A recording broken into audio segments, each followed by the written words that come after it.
Assalamualaikum warahmatullahi wabarakatuh. Selamat pagi. Waalaikumsalam. Selamat pagi, Bu. Pagi, Bu. Iya, gimana kabarnya? Alhamdulillah baik, Bu. Alhamdulillah ya. Baik. Mungkin sebelum kita mulai, kita berdoa terlebih dahulu aja ya. Baik, mungkin Mbak Fitria bisa memimpin doa. Baik, Ibu.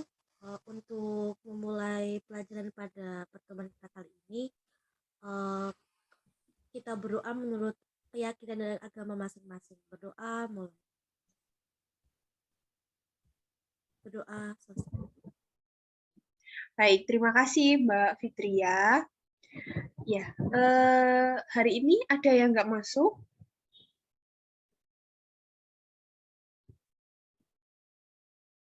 Hari ini ada yang nggak masuk, anak-anak? Insya Allah masuk semua, Ibu. Oh ya, ya udah. Nanti absen di Google Form ya. Nanti linknya saya kirim. Baik, Ibu. Ya baik. Hari ini karena kita mendapatkan jadwal untuk online minggu ini, jadi kita pertemuannya melalui Zoom dulu ya. Iya. Nanti minggu depan insya Allah kita bertemu lagi secara offline. Baik. Pada pagi hari ini, kira-kira sudah siap apa belum untuk dimulai? Insya Allah sudah siap, Ibu. Ya, baik. Kalau begitu, mungkin kita mengulangi dulu ya. Pada pertemuan minggu lalu, ada yang masih ingat kita membahas mengenai apa? Siap, Bu. Ya.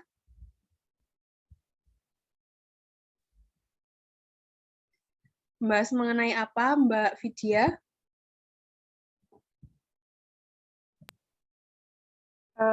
Tentang kesulitan belajar, Bu.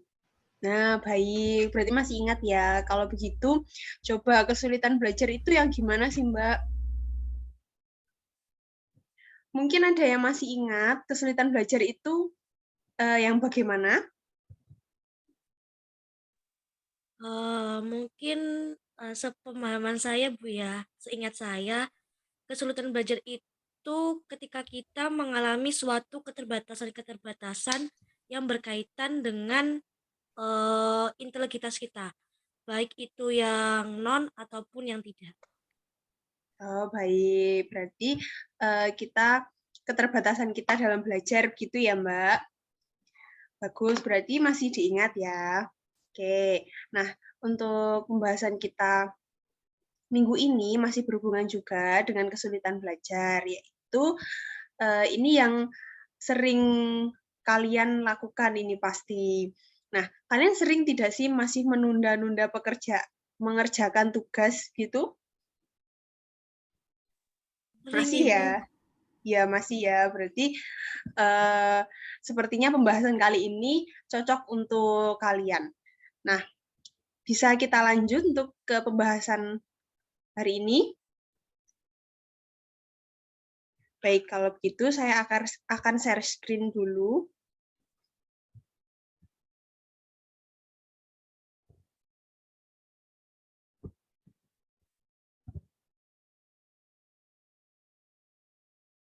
Nah, ini. Jadi hari ini kita akan membahas mengenai prokrastinasi akademik. Mungkin ada yang pernah mendengar apa itu prokrastinasi akademik? Belum. Ya, jadi pembahasan kita kali ini tentang prokrastinasi akademik ini agar kalian mengetahui apa sih prokrastinasi akademik itu, apa saja penyebabnya, lalu apa saja dampak yang timbul, serta apa saja tips-tips agar kita bisa menghindari perilaku prokrastinasi ini. Baik. Nah, lanjut. Apa itu prokrastinasi akademik? Mungkin ada yang bisa menebak melalui gambar di bawahnya ini. Silahkan aja siapa yang bisa.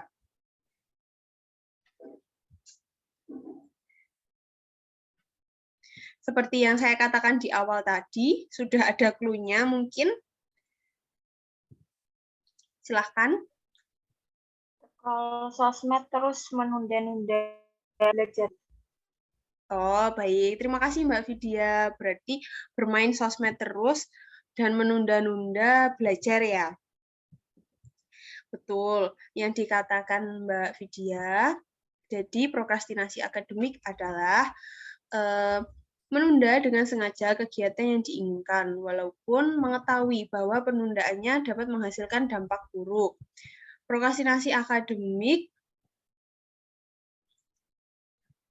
adalah jenis penundaan yang dilakukan pada jenis tugas formal yang berhubungan dengan tugas akademik, kinerja akademik.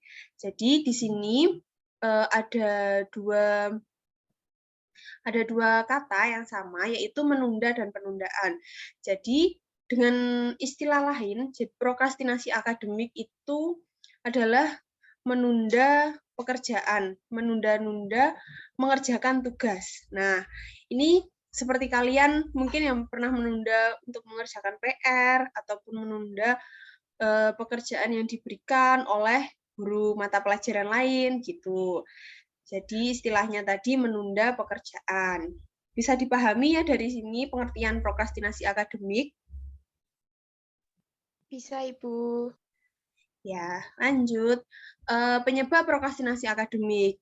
Nah, prokrastinasi akademik ini pasti ada penyebabnya. Kalian pasti dalam menunda-nunda itu kan pasti ada penyebabnya. Nah, penyebab prokrastinasi akademik ini ada dua faktor, yaitu, nah ini, faktor internal, terdiri dari kondisi fisik individu serta kondisi psikologis individu. Mungkin Mbak Reta bisa membacakan, silahkan. Baik, Bu. Yang pertama yaitu kondisi fisik individu. Faktor dari dalam individu yang turut mempengaruhi munculnya prokrastinasi adalah berupa keadaan fisik dan kondisi kesehatan individu. Nah, selanjutnya yaitu kondisi psikologis individu, kemampuan sosial, tingkat kecemasan, besarnya motivasi belajar juga dapat mempengaruhi prokrastinasi akademik. Baik, terima kasih kepada Mbak Reta Ferira. Jadi kondisi fisik individu itu kondisi yang berasal dari dalam diri kita.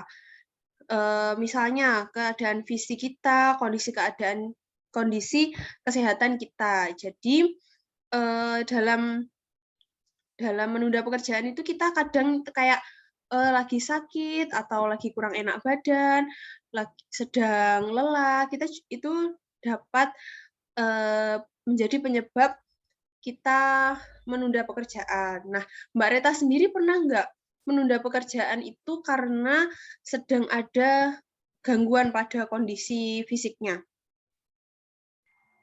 Pernah, Bu. Ya, contohnya mungkin? Kemarin ketika waktu saya sakit itu saya tidak mengerjakan tugas karena merasa pusing. Oh, begitu. Ya, baik. Terima kasih. Nah, contoh dari Mbak Reta ini ketika sakit kemarin tidak mengerjakan tugas. Nah, itu juga berarti kesehatan dari diri kita menjadi penyebab kita menunda-nunda pekerjaan. Nah, yang kedua, kondisi psikologis individu. Kemampuan sosial, tingkat kecemasan, besarnya motivasi belajar juga dapat mempengaruhi prokrastinasi. Jadi, mungkin ketika kita psikologis kita sedang terganggu, misalnya kita sedang cemas, atau kita sedang galau, atau mungkin sedang ada masalah, hal tersebut juga akan mengganggu, juga akan menjadi penyebab kita dalam melakukan prokrastinasi. Pasti kita, males mengerjakan tugas, nanti dulu, masih galau, masih gini, jadi nanti dulu mengerjakan tugasnya. Oke, di sini dapat dipahami ya faktor internal dari kita menunda-nunda pekerjaan.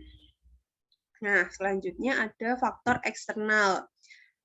Dari faktor eksternal ini ada dua, yaitu gaya pengasuhan orang tua terhadap anak dan kondisi lingkungan yang rendah pengawasan. Jadi, faktor eksternal itu adalah faktor yang terjadi di luar diri kita, yaitu seperti gaya pengasuhan orang tua.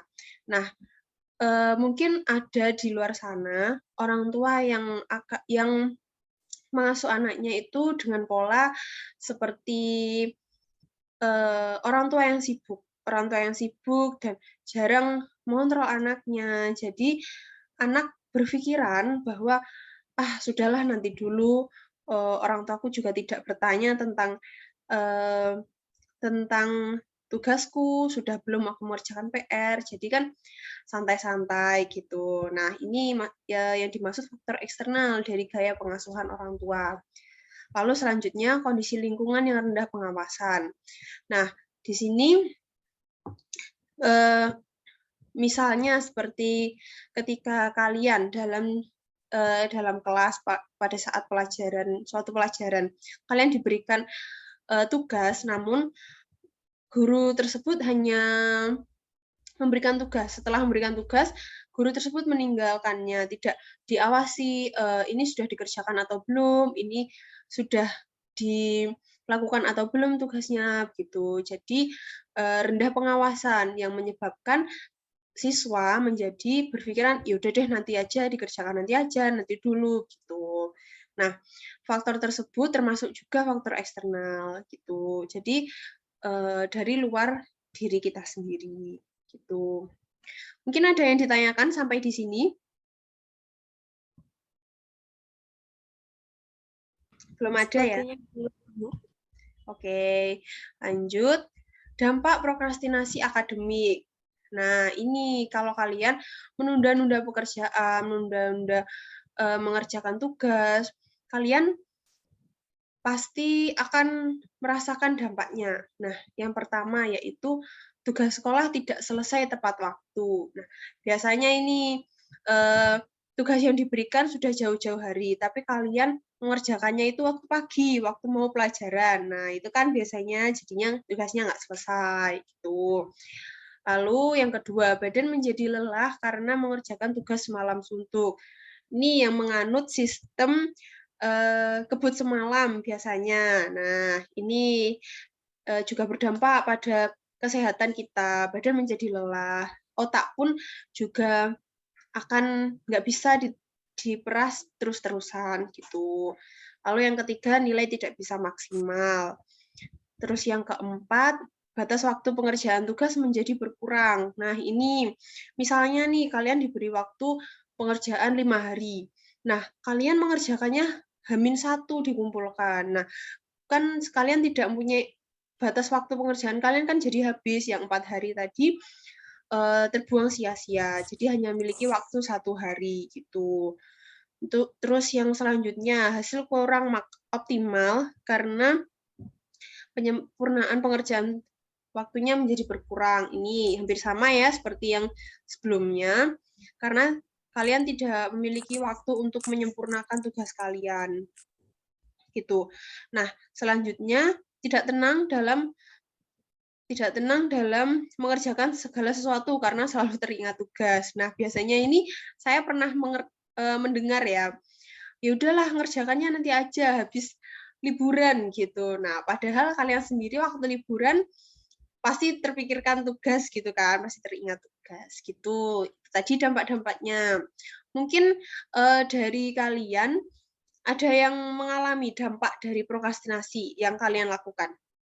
Mungkin Mbak Fitria pernah mengalami dampaknya, Mbak? Pernah, Ibu. Ya, yang mana, Mbak, yang dialami?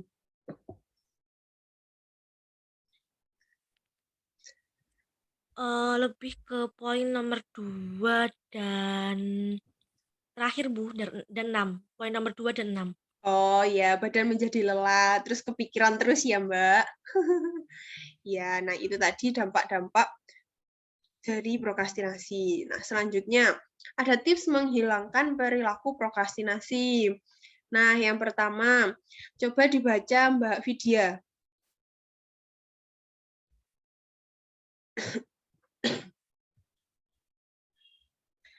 Mbak Vidya? Ya, Bu. Tips menghilangkan perilaku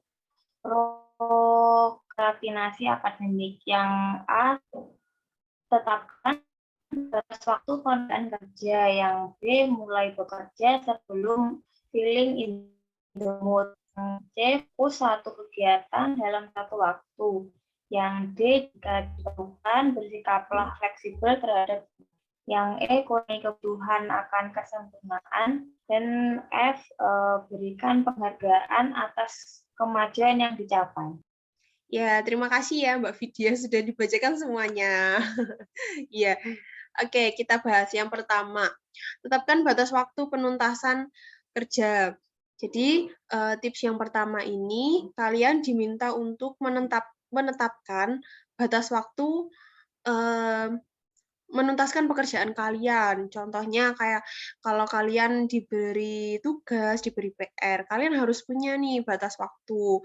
Kayak aku harus 2 hari lagi PR-ku matematika ini harus selesai gitu. Nah, itu akan membuat kalian lebih bersemangat, lebih greget lagi untuk segera menyelesaikan gitu. Setelah itu yang B, mulailah bekerja sebelum feeling in the mood. Nah, ini istilahnya itu kayak kita pemanasan. Jadi sebelum kita benar-benar mood untuk mengerjakan, mulailah dahulu. Jadi nanti waktu sudah di tengah-tengah mengerjakan, kalian merasakan mood-nya yang sedang membara. Jadi lagi semangat-semangatnya gitu. Nah, untuk yang C, fokuskan satu kegiatan dalam satu waktu. Ini juga penting sih. Jadi kita harus fokus dalam mengerjakan satu pekerjaan dalam satu waktu. Jadi tidak bisa untuk disambi-sambi begitu. Mungkin yang C ini dari kalian sudah banyak yang melakukan ya. Saya yakin hanya fokus dalam satu kegiatan saja dalam satu waktu. Selanjutnya yang D, yaitu jika diperlukan, bersikaplah fleksibel terhadap tujuan. Nah, ini jadi maksudnya di sini adalah pasti kalian misalnya langsung ke contoh saja. Kalian pulang sekolah dapat PR matematika nih. Kalian memiliki tujuan hari ini pokok pulang sekolah saya harus menyelesaikan PR ini. Tujuannya harus selesai. Nah, ketika pulang sekolah, kalian kan sudah lelah, badan juga butuh istirahat, otak pun juga butuh istirahat. Jadi kalian ternyata pulang sekolah, aduh ternyata capek, pengen istirahat. Nah ini kalian harus fleksibel terhadap tujuan kalian. Ya udah nanti dikerjakan habis maghrib saja, habis sholat maghrib kan sudah fresh, sudah istirahat gitu. Maksud dari fleksibel terhadap tujuan. Untuk yang E, kurangi kebutuhan akan kesempurnaan. Ya, ini untuk teman-teman yang bersifat ini perfeksionis biasanya ya. Perfeksionis ya di satu sisi perfeksionis itu juga bagus agar sempurna. Namun kita harus memperhatikan lagi situasi dan kondisi gitu. Lalu yang F, berikan penghargaan atas kemajuan yang dicapai. Nah, kalau bahasa anak sekarang itu kayak self reward itu ya. Jadi berikan penghargaan. Kayak misalnya sudah menyelesaikan tugas matematika nih, setelah itu pergi beli es krim atau pergi beli boba mungkin atau beli seblak. Kadang kan anak-anak itu suka itu ya. Nah, itu salah satu penghargaan untuk diri kita yang sudah mencapai sebuah kemajuan, yaitu menyelesaikan tugas tadi gitu. Nah, dari sini apakah ada yang ingin ditanyakan mengenai tips menghilangkan perilaku prokrastinasi akademik?